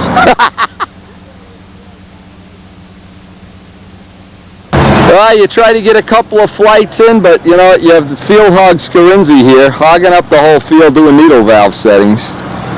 Oh my God. I wouldn't say, you know, I winked at it, but it didn't hold it. This is a reference. I never remember Riley Wooten having all these problems. What is it now? That's 35 nitro? No. Take it apart. Oh, I know some. You got secret tack, secret stuff. Hey, secret? Secret.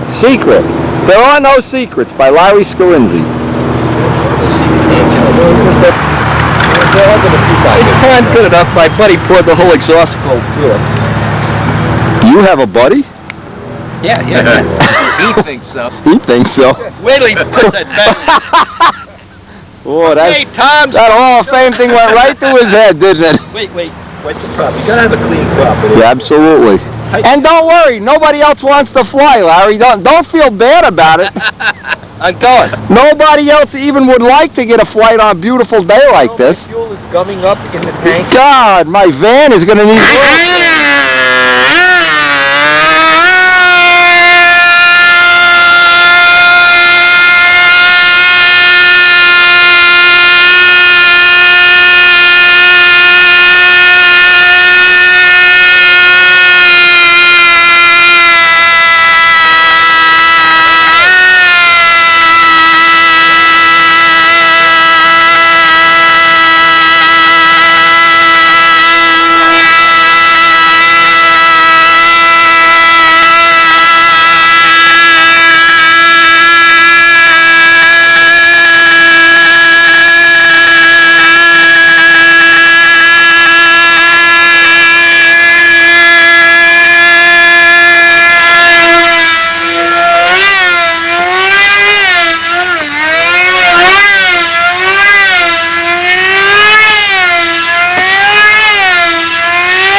Doing? Give me an educated guess. Doing good? Doesn't sound so good to me. No, it's right on. It's pretty close to right on. It's a little bit on the rich side. You'd make a great salesman. There it goes. Ah, here we go. I don't remember Riley Wooten getting these rich runs. a little wet, but not bad. That's funny. Come on down. Where the hell are you? God almighty. All right, Larry. Anybody going up? Go ahead, Tom.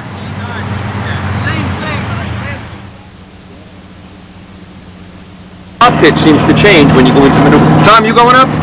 No, you're up. Go ahead. Back to trying out the tongue muffler here. Larry, grab his hand. You never get a flight in here. It's terrible.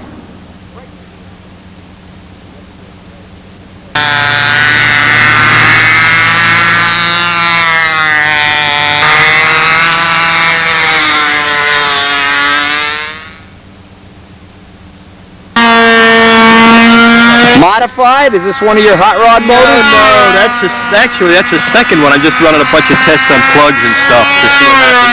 Oh, okay. I gotta up the spacing in the head and see what happens. Something wrong with it. It only does 120 miles an hour. What is it supposed to run? I want 150, but I doubt I'll get it. Wait, you think the compression's too high? The compression's too high, is that it? No, well, yes and no. Maybe, but maybe not. The plug is still good, so it's probably right on the head, but I just want to see what the effect of it is. I think it's very close, in other words. Sounded good for like a third of the flight, then it got rich, or did it go lean? I couldn't even tell. Some of the timing I got was a little rich. At the end of the flight, it always does that because of the bladder. When it goes down to the original shape, it increases pressure. And that's what they use, an 8.6? Yep. Wow. What happens if you put an 8.7? It won't turn the RPM? We couldn't afford the bigger prop, Andy. That's why we use the smaller one. You ought to hear it with a half A prop. I'd like to hear it with no prop. Let's just start it and stick it into the concrete. That's the secret of how to get. That's the secret of how to get 30,000. You want 30 off? No problem. Stick a screwdriver in it, let the blades fly off. I had a few that went into the concrete. They really went up. You talk about RPM? What? Makes a difference, doesn't it? That's a nice looking motor. It's a nice job. It's got a little better bearing in it. I got to say that. It sounds mean when you start it up. Doesn't it? Oh, when it first catches. Well, what?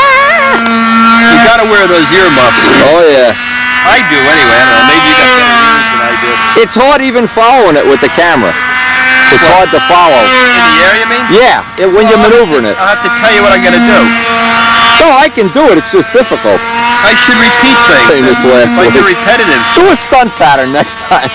Oh, we could do that. That's wild. Neat, isn't it? Yeah. Neat stuff. When I went to Tucson, I wanted to run a Fox 15, a Russian 15 with a pacifier or a baby, latex tank like this on that Snafu Magician, but I figured that defeats the purpose of old-time stunts, so I used a tin tank and an old Fox. It's okay if you defeat the purpose of old-time stunt. That was the purpose of old-time stunts, so there wasn't To get it defeated?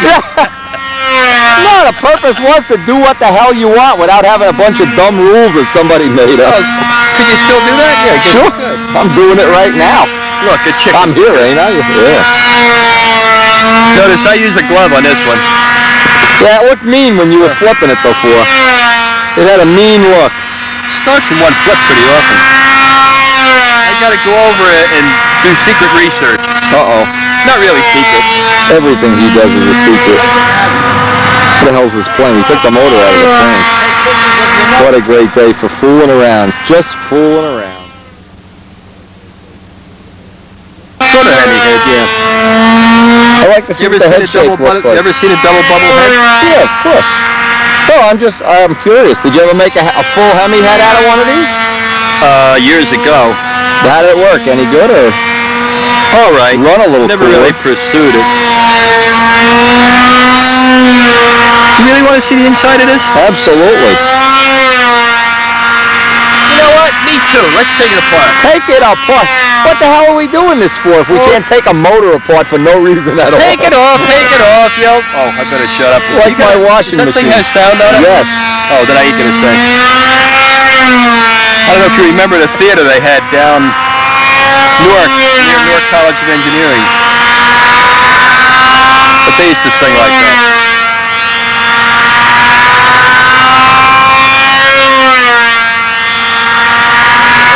This may be something secret, Wendy. I don't know if you can see this. That's okay.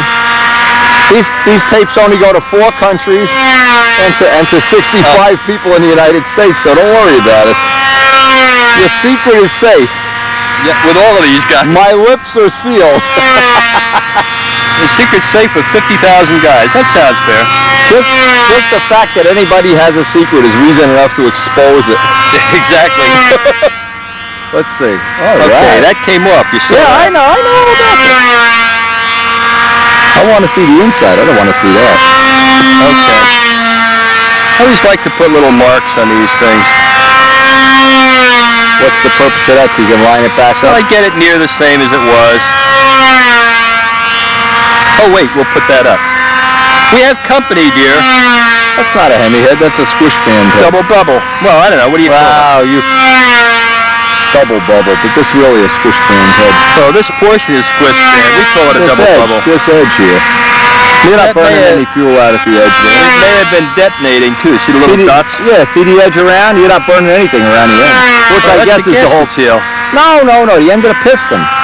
The edge is, when you're running a Hemi, that whole thing is black. That neat? That's almost cool. Yeah, that's lighter there. That's darker. Yeah, but you're burning right to the end. I don't have any white spot on there. Well, that's been run more than this too. Well, about 25 years more anyway. This is about 10 runs. That doesn't count. We cook them fast. Here's what they look like when they're stock. I wonder if we could machine a stock Tiger 60. Take that plug out. Probably fit right on. Use the same bore and put those stroke. Italian things in my engine. Look, just put that right on there. That'll fit perfect. Now there. Let me go. If nothing else, it has the style of wood. Come on, I want to see this thing fly. Go for that 150. What are you putting, one extra gas? I'm not sure. I'm going to measure. Afraid to ask, Larry. I'm afraid to ask. This is neat. Right there. Yeah, motor mounts in just forward of the front, a quarter of an inch forward of the end of the front lug. And this stuff out here, I could pop the spinner, but you can see it from here, is a 16th all the way around inside. Why? No, just balsa. Yeah. But from here forward, that's just a fender. You don't need to carry weight out there. Get it out. Okay? All right. So how long is the... Or you can mold it out of fiberglass. You can mold it out of fiberglass. What a unique idea. I wish I would have thought of that. And the second thing is, always watch your tongue at Lincoln Park. No! I don't want to mention any names, but we have the paparazzis around here. We won't add any adjectives. You get my drift. Paparazzi. Sam Belly, tell me the truth now. I want the truth, the whole truth. Now look, you're not wearing your Philly Flyer hat. I'll tell you what, I'll loan you mine. Look at this. A Philly Flyer hat? I'll loan you. I know they're hard to get. A Peabody shirt. Check a this Peabody. Oh, you're in the right political mode here. Be censored. With ducks. Oh, Are those ruptured ducks, by the way? No, these are real quackers, I'll tell you. In Memphis, we didn't go to Memphis. We were just in Charlotte, though. Not Charlotte. Where the hell were we? Charleston? Savannah? Charleston or Savannah for the gracious South. I'll tell you, we had a good time down there. Laugh all you want. What are we looking at here? This is a Euclid. It's your design? My design from 1967. And the original one was very similar to Dave Gerke's Novi. The only difference between this and the original had a I-beam wing. This is a regular old D-tube. Oh, I'm sorry, a C-tube. It's basically, it's a nobler wing, just to be different. Dope finish? Yeah, Wendy, if you shoot closely here on Bob's thumb, he's got a duck feather stuck to his thumb. Look at this, look at this. It's a duck feather. A genuine duck feather. A duck feather. Remember when they used to send guys a feather? When Renee Meacham used to send them if you ducked a local contest? They'd send them to the Tavio and everybody. Anybody didn't show up at a local contest, you got a feather. That's a feather in the middle. Larry will know. Get ready, it's my turn. Come on, you the bum. Not the engine. Thanks, Zambelli, take your time. He's been puttering us around all day. In no hurry.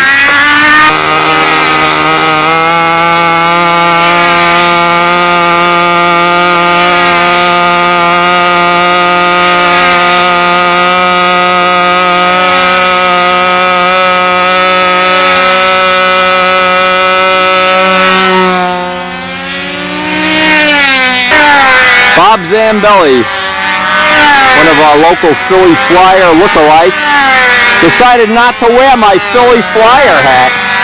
I don't know.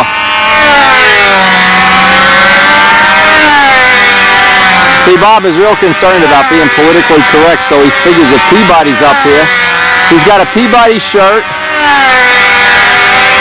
the Philly Flyer hat, the windy gut hanging out. He's got shoes on, doesn't count. I never knew he was lefty. Some pretty intricate arm movements going on here. I don't know if I can subsidize the... Whoa! Smile, Bob. Everybody on the planet's going to see this flight. Anyway, just kidding. We're almost at the end of the tape.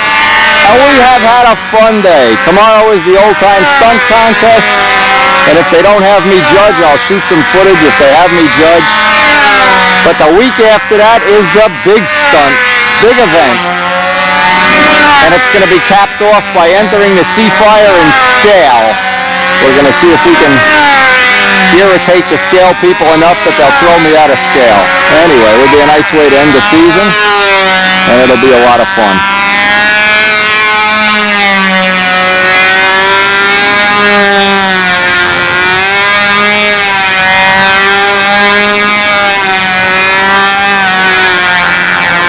And we hope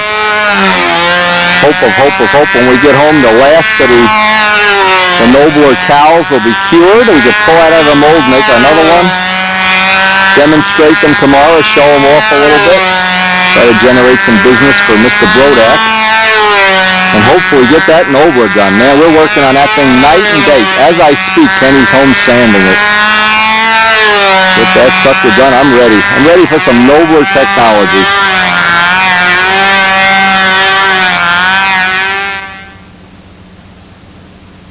Junk back in the box. From Warner Communication, huh? Yeah! White sleeper? With the broken needle back? Secret technology happening here behind my back. Hey, your ear. Yeah, it's ringing. Well, now what did you do? You added a gasket? Added two. Two? Oh man, this is never going to work, Larry. Probably go down to 114. Probably will. Now, have you ever noticed if you add a gasket and it goes faster, you add another one, it doesn't go faster? Have you ever? Yep. And then about the third time you do it, burns a hole in the piston? What do these motors do? They eat the rod or they burn a hole in the piston? Yeah, these things are so perfect, nothing goes. If they do, Duke Fox will roll over in his grave, huh? Yeah. I don't think so. At the Yamahas, when you'd get them over-compressed, you'd be riding along and all of a sudden you were on the ground. Really? Yeah. Burn a hole right in the piston. Isn't that neat? That was the whole thrill of road racing. Without that, who would bother buying a motorcycle? And I came in second to this guy from Baltimore who turned an 852. Okay? He beat me by 10 seconds. Will this thing loop? Have you ever tried to loop with this? I have. It might. It would probably. Well, it looks like it with. It would do a big loop. Yeah. But the tank, as long as you just try a loop, the tank pickup is down here. So because the pickup's down here. Do you think the guys in scale are going to be pissed off if I come out next Sunday and enter scale? And you'll be bummed out or what? I think you would enter scale. No. I think you should. Let's take a vote. Does he enter scale? Yes, he enters scale. I'll take a yes. What do I hear? Abstain. I thought about it. Uncommitted. You'd make a great politician. What about entering stunt? See you later. I've thought about it. Wouldn't that be fun? Just for laughs. They need the entry fee. I could always not fly in and they'd be bummed out about that too Enter anyway. for me next week, Wendy, because I'm not going to be here. I've thought of so many times about entering stunt. John Brodak, listen to this. John Brodak gave me a beautiful scale Spitfire kit. The Sterling, the big RC kit. Really? All right. Now, can you imagine if I bring that to a club meeting and tell all these scale avocados that I'm building a scale shift? They will not talk to me. That'll be the end of my career. Can you doctor that kit to make it suitable for the stunt? Yeah, of course. With keeping most of the scale dimensions so that you would get full scale points? Oh, I'd love to. Wouldn't that be great? Oh, that would blow their mind. I mean, I can just picture, now Augie has a sense of humor, but I know some of those avocados don't have a real sense of humor, you know. They have no sense of humor. I hate that. Hate it when that happens. This is supposed to be fun. Say that out loud again, bro. This is designed to be fun. Fun? Say that word. When Fun. you don't win, Fun. it's still The fun F because word. you were out competing. Oh my If you God. don't win, try harder the next time. Well, I had a lot of practice at not winning, so. So did I. But I have a lot of practice at having fun too, so. But You're not going to fly this anymore? You done? I'm done with this. I thought we were going to see one of these 150-mile-an-hour flights. Get Larry all excited. No. That's close It's been enough. such a nice day. I'm just enjoying watching other people suffer. This is close enough to what I wanted to do. It's Yeah. ready for tomorrow's contest if the bearings stay in. Oh no. Oh, tomorrow. Tomorrow's the. Well, we have a racing contest in South Jersey. Oh. Whereabouts? Gloucester County Technical College. I'm going flying tomorrow, and I just want to see what. Is this secret fuel? Secret? No, we're just washing drills. No, I'm sorry we don't have any secrets you can video. I need secrets. Are we going to see this in these tabloids you read about? I need secrets. Really? That's right. We heard that guy Ertnowski is Marv He got Albert's killed in a underwear tunnel. I wish I had his That's what we account. heard. Don't tell anybody though. I wish I had the pink dye account for dyeing all his underwear with Rip dye. Come on, Larry. Larry, we're near the end of this tape. I only have room for one more world-beating flight. Is this going to be a world beater? I doubt it. Is this going to be one of those average, ordinary, bore us to death flights? I think it's going to be slower. Did you hear NBC gave Marv Albert the pink slip? No, He sent it back. It was the wrong size. he wanted light blue. Well, you know, when we went to Lubbock, we checked into the hotel, and Damarel heard boom, boom, boom. So we didn't know. We thought it was a car backfire, and then we turned on the TV. Avenue Q, a drive-by shooting. 2 guys were killed. Yeah. We weren't in the hotel. We weren't even have the planes in the hotel, and 2 guys got killed. You look like you're having fun doing that. This is a terrible joke. I'm Who were telling the you. stunt judges? No, it wasn't even a joke. The guys got killed. It was on the television. I was impressed. I said, wow. It was dangerous. It had my full attention. Yeah, that But would this make a is- believer out of you, won't it? This is impressive. I got to see one of these blow before the day's over. Thanks. Watch. And Billy, don't be afraid. Put that naked finger right in there.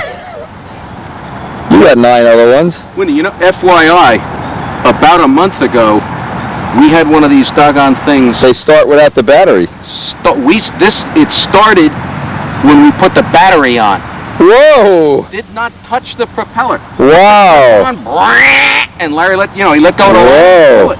I mentioned So we now grab it. You know, we're now ready. When you put the lead on, it's against his leg. I have hold of it, and we have the line ready to feed. If it Wow! That's a good safety tip for Zambelli's column. Put it in. Yeah, that's. It's in the latest article. After you launch him, can you launch me? Sure. Launch the car. As long as Larry's around, Bonham and Bailey will always have room for him with this plane. It actually takes him, we timed it, about 18 minutes to get ready for a flight. That's because he's hurrying. That's because he's Russian. But I mean, all these guys, all these other guys are dying to fly, and this guy's just sitting out here, you know, bladdering it up, deblatterizing it. 17 times now. Run out the lines. Look at this back of it. He wears a hole in the ground.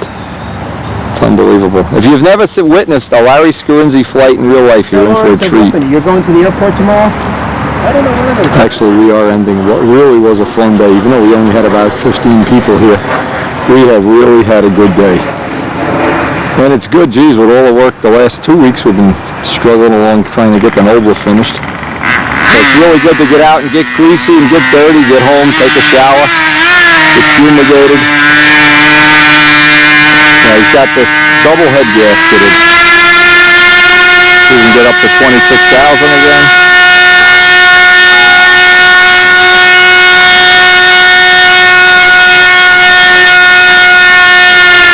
It's a real sight in real life to see these things go. It's really fun.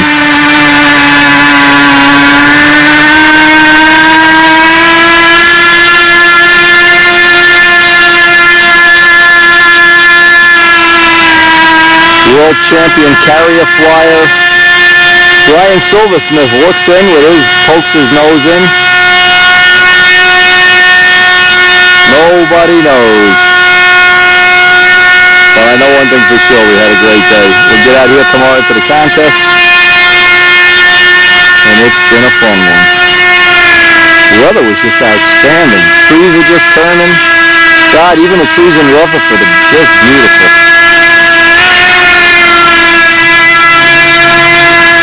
Okay, Larry, after 42 minutes, we're going to get to see this guy go. And I'm going to say goodbye. See you on the next tape after this flight. We may not even get it on the end.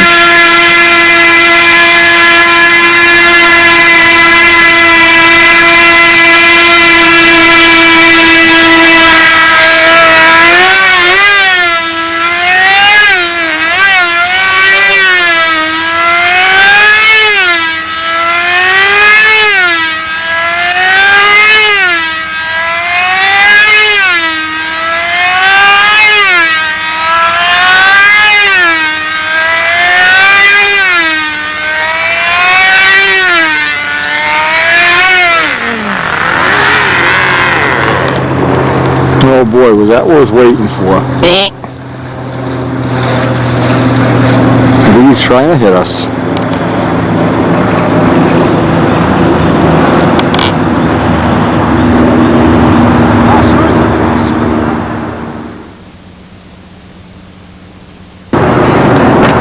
What do you think, Bob? The end of an avocado scale day, huh?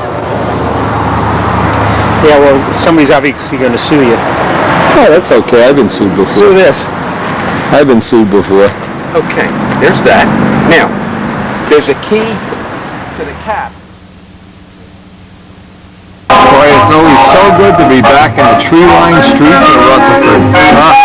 Only minutes away from a shower, a shave, and a nice slice of pizza.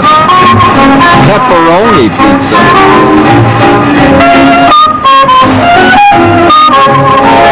I guess there's a lot of good things coming home here, home to the shop. Number one, knowing we have 2 more really good planes to fly. And so between now and whenever the flying season actually ends, I hope I can get some time even on Strega and on a Spit. Hey, it's always fun being out there. In the upcoming new series, look for more molding technology, more fiberglass technology. On our fiberglass bench, we've got so many products and things yet to try and test and everything. I'm just dreaming what the new 98 plane is going to be like. But absolutely the best part of coming home. My outdoor fish are hibernating for the winter. Look at these guys jumping out for their food. Come on. Look at these Bert and Ernie's. Oh, come on, how can you not like these fish? Look at them. Come on, guys. Child support. Anybody that never had an aquarium, you're missing out on one of life's real thrills. Look, these guys are jumping out of the tank here. Oh, I love my fish. And just imagine a world where you can have the fish, you can have the Seafire, and you can have good friends like John Brodak. Hey, see you later. See you on the next tape.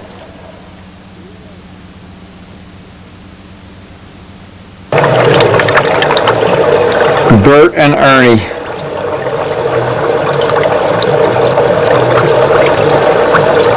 Well, I guess I got a lot of things to be thankful. This guy's swimming upside down. Hey! No side swimming. Alright, thanks for joining us. Hope you've learned something. Hope you've enjoyed Larry Scarinzi and all our little great times we've had at the field. Hey, and one thing nobody can accuse us of not having fun. See you on the next tape. See you tomorrow, in fact.